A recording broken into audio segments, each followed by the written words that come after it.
어느 날 노인 한 분이 의사 선생님을 찾아왔습니다. 선생님, 제 아내의 귀가 점점 어두워가는 것 같아 걱정입니다. 아무리 저녁 메뉴를 물어봐도 대답이 없어요.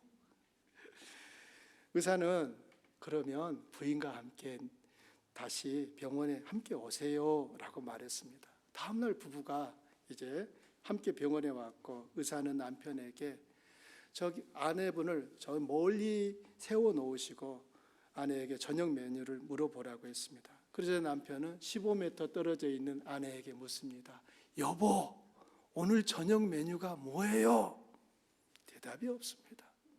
10m 앞으로 또 대답이 없죠. 5m, 2m, 그리고 마지막 1m 앞에까지 아내가 다가왔습니다. 그러자 남편이 약간 이제 짜증이 섞인 목소리로 묻습니다. 여보, 5번째 묻는데 오늘 저녁 식사 메뉴가 무엇이요?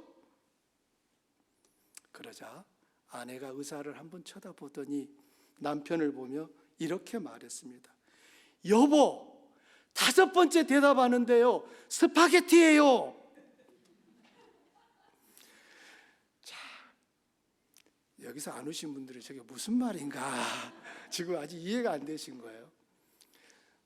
자, 남편은 아내가 못 듣는다고 지금 5번을 거듭 물었어요.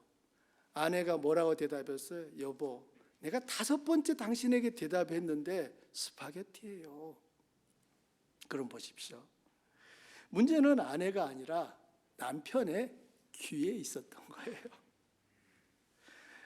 이 이야기처럼 우리는 때로 나는 듣고 있다 확신합니다. 그러나 정작 마음의 귀는 닫혀 있을 수 있습니다. 나는 옳아, 나는 잘 듣고 있어 라는 그 착각이 우리를 속일 수 있다는 말입니다. 이 남편은 끊임없이 누구에게 문제가 있다고 생각했어요? 아내에게. 왜 그런 생각을 했습니까? 나는 들리지 않았다는 거예요. 정작 누가 못 들었어요? 남편이 못 듣고 있었던 거예요. 사랑하는 성도님들, 우리가 신앙생활에서도 똑같은 원리가 적용되는 것 같습니다. 우리는 하나님의 말씀을 들을 때 정말 마음으로 듣고 있는지 돌아보아야 합니다. 오늘 본문에서도 예수님은 들을 귀 있는 자는 들으라 라고 말씀하시거든요. 여러분이 이 말씀을 여러 차례 읽으셨을 텐데 어떻게 이해하고 계십니까? 들을 귀 있는 자는 들으라. 이게 도대체 무슨 말이죠? 귀가 없는 사람이 있다는 말입니까? 그럼 예수님 분명히 얘기했어요. 어떤 귀? 들을 귀 있는 사람은 들으라예요. 오늘 우리는 예수님이 들을 귀 있는 자는 들으라 라고 말씀하시는 이 말씀을 통해 우리 마음의 밭을 좀 점검하고 하나님의 음성에 겸손히 귀 기울이는 시간이 되기를 소망합니다. 이 본문은 흔히 씨 뿌리는 자 비유라고 알려져 있는데요, 보다 정확히 말하면 4가지 땅에 떨어진 씨의 운명에 관하여 말하고 있습니다. 그러니까 씨를 뿌리는 사람의 이야기가 아니라 뿌려진 씨가 어떻게 되는지를 말하고 있다, 그 말입니다. 예수님이 바닷가에서 많은 사람들을 가르치셨어요. 그 자리에는 예수님도 계시고 제자들도, 그리고 큰 무리가 함께 있었습니다. 예수님 사람들과 어느 정도 거리를 두기 위하여 배에 올라 앉으셨고, 무리는 바닷가에 서서 말씀을 들었습니다. 예수님이 이처럼 거리를 두신 이유가 무엇입니까? 예수님이 어디 가든지 간에 사람들이 몰려와서 예수님의 몸에 손을 대는 거예요. 왜냐하면 예수님의 몸에 손을 댄 사람 중에 병이 나은 사람이 있으니까 저마다 예수님 몸에 와서 막 손을 대려고 해요. 아직 우리 주한교회 성도님들 중에서는 제 몸에 와서 손을 대시는 분이 없는 것 같아요. 다행이라 생각합니다. 예수님은 이 사람들이 몰려와서 예수님 몸에 자꾸 손을 대게 되면 예수님 말씀을 가르치기가 어렵잖아요. 그래서 예수님은 물리적인 일정의 거리를 두기 위하여 배에 올라 앉으셨던 거예요. 꼼짝없이 이제 사람들은 바닷가에 서 있고 예수님은 배에 앉으셔서 그들에게 전하고 있습니다. 기적이 일어났어요. 윤인성 형제가 왔어요. 훈련은 어떻게 하고? 훈련. 아유, 할렐루야. 야.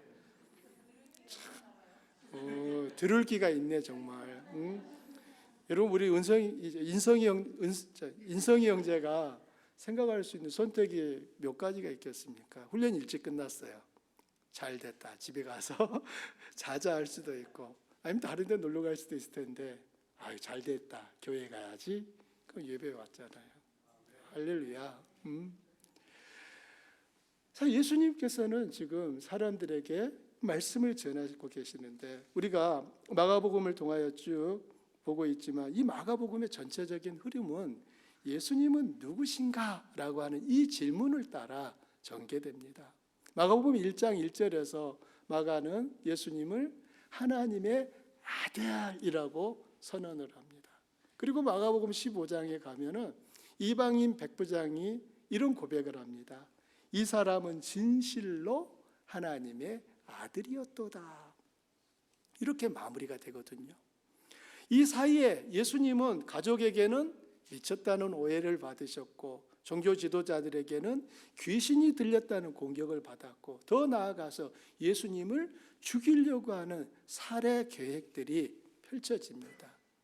이 속에서 예수님은 누구신가라고 하는 것에 대하여 여러 가지 말씀과 사건들을 통하여, 이 사건이라 하면 병을 고치고 귀신을 쫓아내고 죽은 자를 살려내시는 이런 일들을 통하여 예수님이 누구신가라고 하는 이 질문에 답을 주는 것입니다.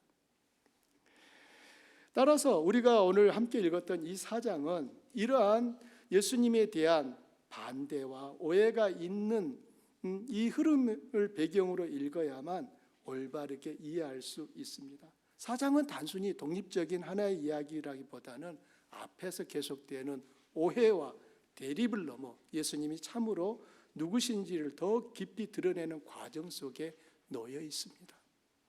예수님께서는 이 땅에 계시는 동안 끊임없이 하나님 나라에 대해 가르치셨습니다. 여러분 중요한 부분이에요.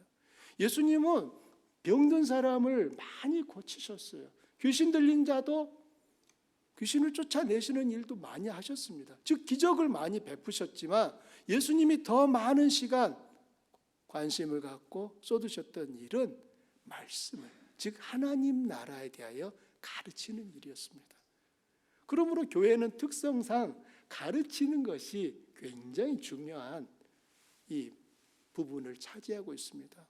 여러분이 목사님 저는 글을 잘 못 읽는데요.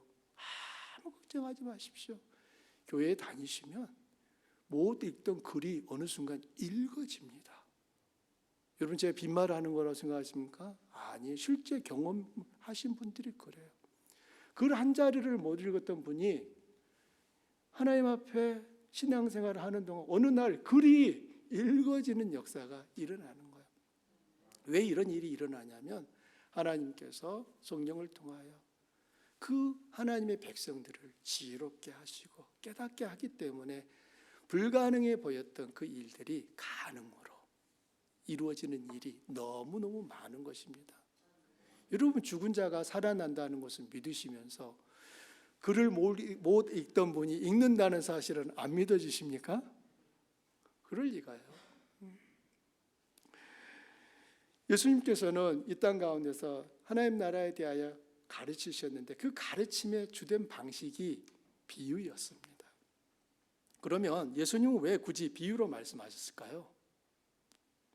비유가 가진 두 가지 특성을 이해하면 그 이유를 알 수 있습니다. 첫째로 비유는 어렵고 복잡한 진리를 쉽게 이해할 수 있도록 도와줍니다. 일상의 예를 통하여 하나님의 깊은 뜻을 쉽게 깨닫게 하는 것입니다.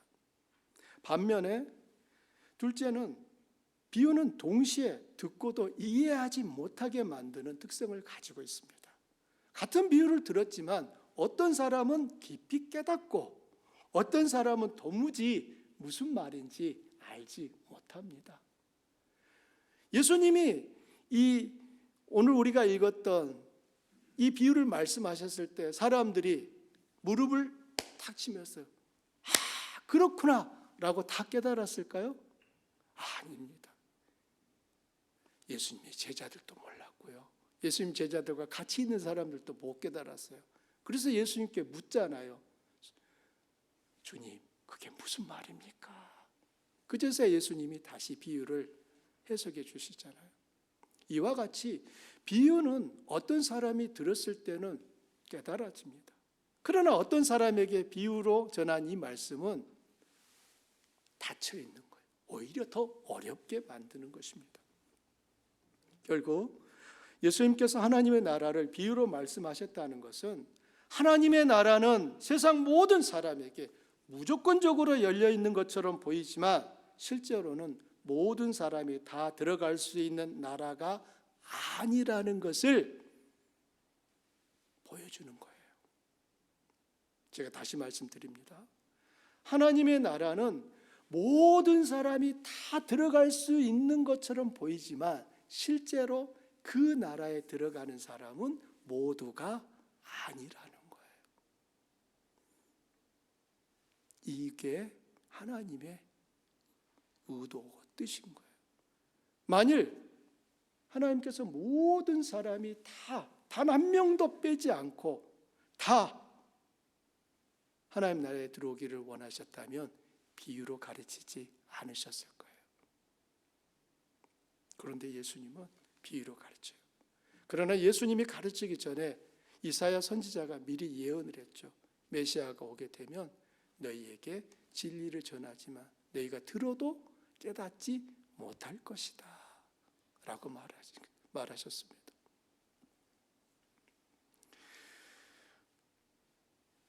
그러면 어떤 사람이 하나님 나라에 들어갈 수 있습니까? 하나님의 말씀 앞에 겸손히 귀 기울이고 마음을 열어 받아들이는 사람만이 그 비밀을 깨닫고 하나님 나라에 들어가게 되는 것입니다. 3절부터 8절까지는 예수님께서 들려주신 비유의 내용입니다. 한 농부가 씨를 뿌리러 밭에 나갔어요. 여러분 그 장면을 생각해 보세요. 여러분이 농부입니다. 그날 씨 뿌리는 농부예요. 씨를 뿌리러 밭에 나갔어요. 씨앗을 뿌렸는데 이 씨가 다양한 땅에 떨어졌습니다. 어떤 씨앗은 길가에 떨어졌고 어떤 씨앗은 흙이 얕은 돌밭에 떨어졌습니다. 또 어떤 씨는 가시덤불 속에 떨어졌고 어떤 씨앗은 좋은 땅에 떨어졌습니다. 왜 이런 일이 일어날까요? 이것은 갈릴리에서 짓는 농사법과 우리가 짓는 농사법의 차이 때문인 거예요. 아마 우리 농사의 달인인 우리 이성순 자매님은 이렇게 농사 안 지실 거예요. 우리는 어떻게 짓습니까? 먼저 땅을 잘 갈아엎고 다듬은 다음에 거기다가 씨를 톡톡톡톡 뿌리시잖아요. 그런데 갈릴리에서는 어떻게 뿌렸느냐? 먼저 씨를 뿌리는 거예요. 그리고 밭을 갈았어요. 그러다 보니까 씨를 뿌렸을 때 이 씨가 어떤 씨는 길가에 가서 떨어지는 것이고 어떤 씨는 밭에 떨어진 줄 알았는데 밑에 돌이 있는 그 위에 떨어진 거고 어떤 씨는 밭에 있는 가시덤불 속에 떨어진 거예요. 그리고 어떤 씨는 좋은 땅에 떨어졌습니다. 그래서 이제 각각의 씨앗들이 이제 다른 운명을 맞이하게 되는 것입니다. 그러니까 이 말씀을 읽을 때는 이 갈릴리 사람들의 이 유대인들의 농사법에 대한 이해가 있어야 이 말씀이 이해가 되는 거예요. 우리 식으로 하게 되면 도대체 이게 무슨 일이 일어난 거야 이렇게 생각되죠. 이렇게 농사 안 지어요. 땅을 잘 준비해 놓고 거기에 씨를 톡톡톡 간격을 맞춰서 심지 않습니까? 그렇죠, 이성순 자매님. 제가 왜 이성순 자매께 여쭤보냐면 해마다 정말 수확을 풍성하게 하시는 분이기 때문에 그래요. 진짜 농부가 맞습니다. 진짜 근데 한번 알고 싶어요. 어떻게 그렇게 농사를 잘 지시는지. 사랑하는 성도님들, 우리가 여기서 보셔야 될 것은 이 씨앗들의 운명인 거예요. 여러분, 농부가 다른 씨앗을 뿌린 게 아니에요. 같은 씨앗을 뿌렸어요. 그러나 그 씨앗은 각기 다른 운명을 맞이합니다. 길가에 떨어진 씨앗은 새들이 날아와서 먹어버렸고요. 돌밭에 떨어진 씨앗은 흙이 얕아서 금방 싹이 나지만 해가 뜨겁게 내리쬐을 때에는 뿌리가 깊지 않아서 말라서 죽어버립니다. 가시덤불에 떨어진 씨앗은 싹이 나고 자라기는 하지만 가시의 기운에 막혀서 열매를 맺는 데까지는 이르지 못하게 됩니다. 하지만 좋은 땅에 떨어진 씨앗은 싹이 나고 자라납니다. 무럭무럭 자라죠. 그 결과 30배, 60배, 100배의 놀라운 결실을 맺게 됩니다. 예수님은 이 비유를 통해 동일한 씨앗이 뿌려졌지만 땅의 상태에 따라 전혀 다른 결과가 나타난다는 것을 우리에게 깊이 생각하게 하십니다. 농부가 씨를 뿌린다고 해서 모든 씨앗이 반드시 열매를 맺는 것은 아닙니다. 씨앗이 결실하지 못하도록 가로막는 방해물이 있기 때문이에요. 예수님이 말씀하시는 이 비유에서 방해물은 세 가지로 나타납니다. 무엇이죠? 길가, 돌밭, 가시덤불인 거예요. 이 비유에서 씨앗은 하나님의 말씀입니다. 길가는 굳은 마음이고요, 새들은 사탄, 돌밭은 환난과 박해와 시험이고, 가시덤불은 이 세상을 살면서 갖게 되는 염려와 또 재물의 유혹과 또 기타 여러 욕심들을 이 가시덤불이 의미합니다. 그러므로 이 세 가지 장애물은 모든 사람이, 모든 성도가 경험하는 장애물이라는 사실입니다. 그럼 생각해 보세요. 씨앗이 뿌려지기 전에 이 세 종류의 땅은 모두 비슷해 보입니다. 겉모습만으로는 어떤 땅이 좋은지 어떤 땅이 나쁜지 구별하기 어렵습니다.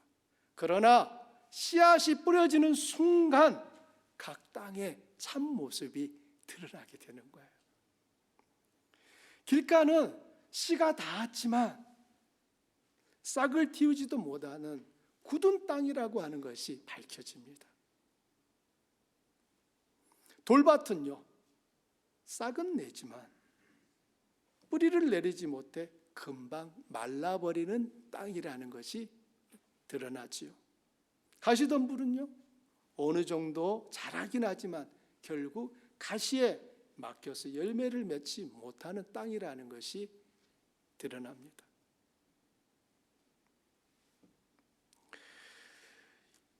이 세 가지의 땅들, 또 좋은 땅까지 포함하면 이 네 가지의 땅은 씨앗이 곧 하나님의 말씀이 뿌려질 때 비로소 그 정체가 드러나게 되는 것입니다. 이걸 우리에게 한번 적용해 볼까요? 여러분 한번 좌우를 살펴보십시오. 우리 중에 누가 제일 착한 사람인 것 같아요? 겉모습으로는 모릅니다. 그러나 어떤 분이 가장 믿음 있는 분인 것 같아요? 겉모습으로는 모릅니다. 그러나 이 말씀, 비유의 말씀 속에서 보듯이 말씀이 툭 떨어져 보면 그 말씀에 반응하는 그 땅의 모습을 통하여 우리는 그 땅의 정체를 알게 되는 거예요. 내가 정말 좋은 신앙인인지, 내 믿음이 어느 정도인지 언제 확인합니까? 확인됩니까? 삶이 형통할 때입니까? 아니에요. 정말 삶이 어려워졌을 때 내가 어떻게 반응하는지를 보면서 내가 좋은 땅이었는지, 아니면 가시덤불이었는지, 아니면 돌밭이었는지, 길가였는지 확인이 되는 것입니다. 저는 매주일 우리 성도님들에게 이 자리에서 씨를 뿌리고 있습니다. 여러분은 하나님이 저를 통하여 뿌리는 그 씨앗을 받는 밭이죠. 그럼 보십시오. 여기서 예수님이 비유를 해석할 때 농부가 뿌린 씨앗을 말씀이라고 했다면 씨가 뿌려진 네 가지 땅은 밭인데 그 밭은 각 사람의 마음을 의미하는 거 아니겠습니까?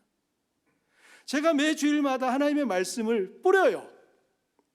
그 뿌려진 말씀이 모든 분에게 똑같은 결과를 나타냅니까?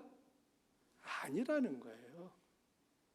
그 밭의 상태에 따라서 뿌려진 그 씨의 운명이 결정되는 것입니다.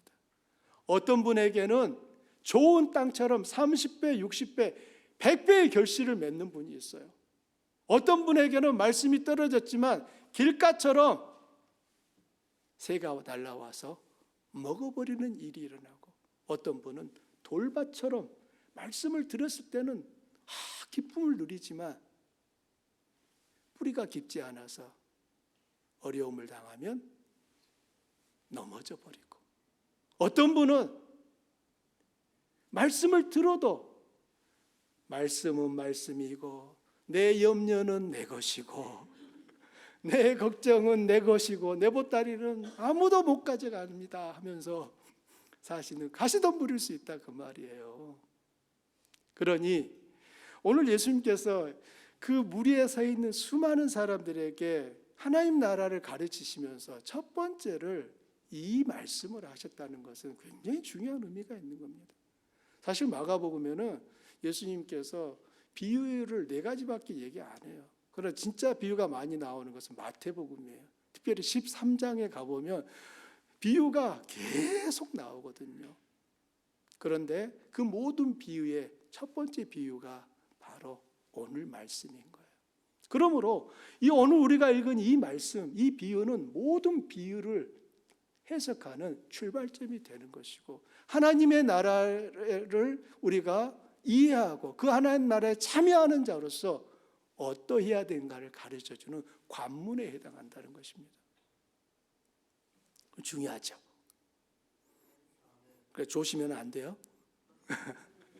사랑하는 성도님들, 오늘 예수님이 지금 배에 앉으셔서 바닷가에 있는 그 많은 무리에게 지금 이렇게 말씀하고 계신 거예요. 예수님은 이 말씀을 시작하시면서 이렇게 하셨어요. 들으라 라고 하셨어요. 우리 한글 성경과 대부분의 영어 성경에는 들으라 라는 이 명령만 기록되어 있어요. 하지만 헬라어 원문에는 보라 라는 명령도 함께 있습니다. 즉 헬라어 원문대로 하게 되면 들으라, 보라, 그리고 주님께서 말씀을 하신 거예요. 사랑하는 성도님들, 왜 예수님은 들으라, 보라 이런 말씀을 연거푸 2개를 연결해서 하시는 겁니까? 귀로 듣고 눈으로 주목하여 하나님의 뜻을 마음 깊이 받아들이라는 거예요. 여러분이 어떤 중요한 말씀을 하시려고 할 때 어떻게 이야기를 시작하십니까? 그렇죠. 이것도 군대에서 많이 듣던 대화체인 것 같아요. 주목! 우리 이기채 집사님 과거에 군에서 부사관이었기 때문에 나오시면, 여러분 어떻게 하십니까? 어떤 분은 할 수도 있을 것이고, 어떤 분은 막 야, 어이, 뭐 다양한 표현들이 등장하는데요. 그것은 그 다음에 하려고 하는 그 말을 이 사람이 들었으면 하는 그 바람 때문에 그렇게 하는 거 아닙니까? 예수님께서 들으라 라고 하는 것은 지금 이제부터 내가 하는 말을 너희들이 마음에 좀 꼭 새겼으면 좋겠어, 이런 주님의 마음이 담겨져 있는 거예요. 우리가 흔히 듣는 말 중에 이런 말이 있습니다. 이 말씀 먼저 드려야겠네요. 헨리 나우엔이 이렇게 말했어요. 듣는 법을 배우면 우리의 삶은 순종하는 삶이 될 것이다. 듣는 법을 배우면 우리의 삶은 순종하는 삶이 될 것이다. 여러분 영어 단어 중에 이 순종을 의미하는 obedience라고 하는 단어는요, 라틴어 듣다라고 하는 audire라고 하는 이 단어에서부터 시작이 된 거예요. 그럼 보십시오. 왜 순종이 듣다라는 단어에서부터 나온 겁니까? 참된 듣기는 반드시 순종으로 이어져야 한다는 의미를 담고 있는 거예요. 순종한다는 것은 듣는다에서부터 시작이 되는 거예요. 그러므로 듣는다는 것은 순종함으로 반응해야 되는 겁니다. 여러분 한 번쯤 이런 말씀을 들었거나 또 하신 적이 있으실 거예요. 엄마들이 자녀들을 야단칠 때 이렇게 말합니다. 왜 엄마 말 안 들어? 이렇게 말을 해요. 여러분 그러면 이 말은 단순히 우리 자녀가 소리를 듣지 않았다는 말입니까? 아니면은 듣고도 순종하지 않았다는 의미입니까? 그럼 잘 아시잖아요, 그렇게. 이처럼 듣는다라고 하는 것은 순종한다는 것을 담고 있는 거예요. 그럼 뒤집어 보십시오. 들었는데 순종하지 않았다는 것은 어떤 의미입니까? 듣지 않았다는 의미와 똑같은 거예요. 그럼 보십시오. 들었는데 순종하지 않았다면 이 사람이 어떤 사람이라는 거예요? 좋은 사람? 나쁜 사람? 지금 잘한 거예요? 못한 거예요? 그렇죠. 예수님께서 많은 무리들에게 들으라! 라고 말씀하실 때에는 지금 예수님은 이 많은 무리에게 주님의 말씀에 대해 어떤 반응을 기대하신다는 거예요? 순종하기를 기대하신다는 거예요. 그런데 우리 삶의 자리를 한번 확인해 보십시오. 우리가 하나님의 말씀을 들을 때마다 잘 순종하는 것 같습니까? 아니라는 거예요. 그럼 왜 순종하지 못할까요? 앞에서 다뤘던 세 가지 장애물 때문에 그런 거예요. 길가 같은 우리의 마음, 굳은 마음, 돌박 같은 마음, 가시떨기 같은 마음, 바로 이것들 때문에 우리는 말씀이 내 속에서 풍성한 열매를 맺을 수 있도록 하지 못하는 것입니다. 예수님은 비유의 끝을 이렇게 맺었어요. 들을 귀 있는 자는 들으라. 그렇다면 이제 다시 한번 처음으로 돌아가 보십시오. 들을 귀 있는 자는 들으라. 이 말은 귀 있는 자가 들으라. 그 말이 아닌 거예요. 모두 다 귀가 다 있어요. 그러나 여기서 들을 귀 있는 자는 들으라. 이 말은 주의 말씀을 귀로만 듣는 것이 아니라 어디로? 마음으로 너희가 받아야 된다라고 하는 것을 말씀하는 거예요. 제가 앞에서 언급했던 것처럼 하나님의 나라는 모든 사람에게 다 열려 있는 것 같지만 그 나라에 들어오는 사람은 말씀을 듣고 행하는 자가 그 하나님 나라에 들어올 수 있다는 얘기가 되는 것입니다. 말씀의 결론을 맺고자 합니다. 사랑하는 여러분, 이제 오늘 우리가 들었던 이 말씀을 우리 삶에 한번 적용해 보십시오. 마가복음은 예수님을 하나님의 아들로 선포하고 있습니다. 우리가 예수님을 하나님의 아들로 믿는다면 예수님께서 항상 이 땅에 계시는 동안 항상 하나님의 뜻에 순종하기 위해 자신의 의지를 하나님의 뜻에 복종시키셨던 모습을 기억해야 합니다. 예수님의 삶을 현명경을 들고 가까이서 확인해 보십시오. 예수님께서 단 한 번도 아버지의 뜻을 거스리고 거역한 적이 있습니까? 그렇지 않아요. 그렇다면 예수님을 우리들이 하나님의 아들로 고백한다면 우리의 삶의 태도는 말씀 앞에서 어떠해야 되겠습니까? 우리 역시 겸손히 듣고 순종하신 그분처럼 우리도 하나님의 말씀 앞에 귀를 열고 눈을 열어야 하지 않겠습니까?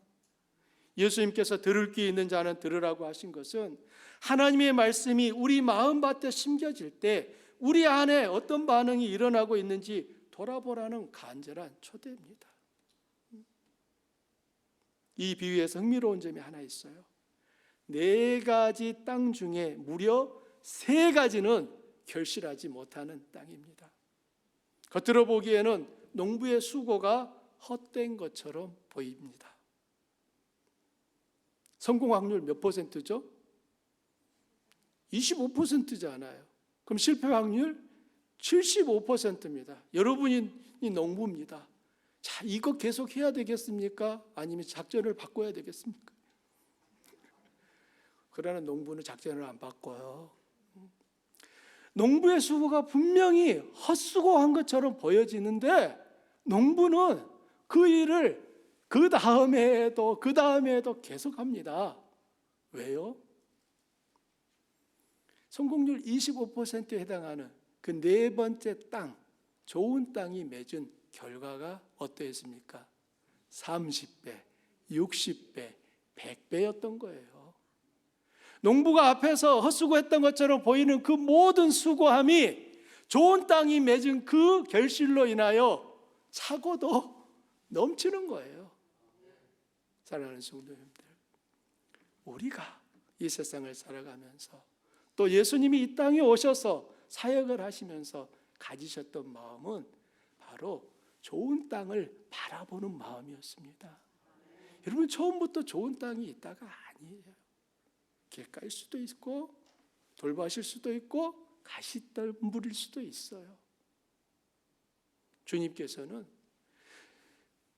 헛수고처럼 보이는 이 세 가지 땅에 초점을 맞추신 것이 아니라 30배, 60배, 100배의 열매를 맺힐 그 좋은 땅을 바라보셨던 거예요. 여러분, 예수님이라고 해보십시오. 12제자들 제자로 뽑겠습니까? 저는 안 뽑을 것 같아요.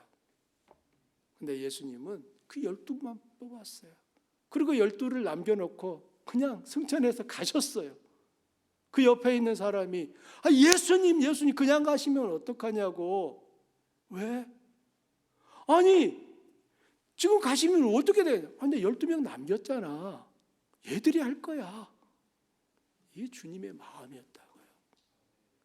사랑하는 성도님들, 그 12 제자가 상징하는 게 무엇입니까? 그들이 교회입니다. 그들이 교회를 일구어요. 어떻게 해요? 하나님의 말씀을 선포함으로 그 말씀 앞에 반응하는 무리들이 모여서 주님의 교회가 된 거예요. 그 첫 번째 교회가 예루살렘 교회였고 그 예루살렘 교회에서 사마리아 교회가 나오고 유대 땅 전역에 이제는 팔레스타인 땅을 넘어서 안디옥까지 흩어지며 복음이 지중해 연안을 다 덮어버리고 로마를 기독교를 인정하는 제국으로 바꿔놓게 됩니다. 오늘 우리가 선교주의를 맞아야 선교사님들 위해 기도했지만 여러분, 선교사님들이 가 있는 그 땅에 하나님의 말씀이 선포되고 있다는 게 놀랍지 않습니까? 여러분, 우리 주한교회는 여기 필라델피아 여기에 있는데 우리와 함께 협력하는 선교사님들이 우리가 가지 않은 그 땅 어디?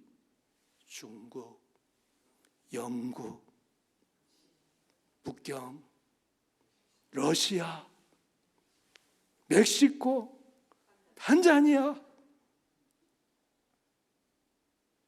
여기서 끝나지 않아요, 여러분. 우리 주한교회가 함께 협력하는 선교사님들 지구촌 구석구석에 세워질 그 날이 오리라 믿습니다. 그러므로 사랑하는 성도님들, 우리는 말씀을 대하는 태도, 말씀을 듣고 반응하는 태도를 바꿔야 합니다. 내가 정말 말씀을 듣고 있는지, 그리고 그 말씀 앞에 순종하고 있는지 돌아보아야 하는 거예요. 하나님의 말씀 앞에서 겸손히 귀를 열어야 합니다. 그리고 작은 순종이라도 포기하지 말아야 합니다. 때로는 씨를 뿌려도 열매가 보이지 않을 때가 있습니다. 어디에 떨어지면? 돌밭, 길가, 가시덤불. 기도해도 복음을 전해도 수고해도 변화가 없어 보일 때가 있습니다. 그러나 기억하십시오. 농부의 수고가 결코 헛되지 않습니다. 하나님은 우리가 보지 못하는 곳에서 말씀의 씨앗을 자라게 하십니다. 그러므로 낙심하지 마시고 기대하시기 바랍니다. 농부는 열매 맺지 않는 세 가지 땅보다 열매 맺는 좋은 땅을 기대하며 오늘의 수고를 기쁨으로 감당합니다. 이게 진짜 농부죠. 참 농부인 거예요. 헛수고처럼 보이는 우리의 작은 순종과 뿌림을 통해 하나님은 반드시 기쁨과 감사로 넘치는 열매를 보게 하실 것입니다.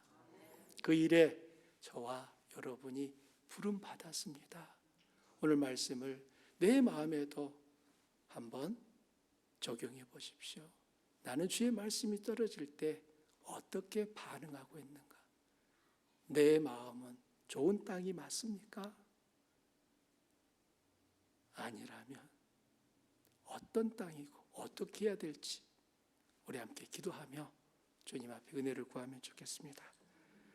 말씀 생각하면서 우리 함께 기도하실까요?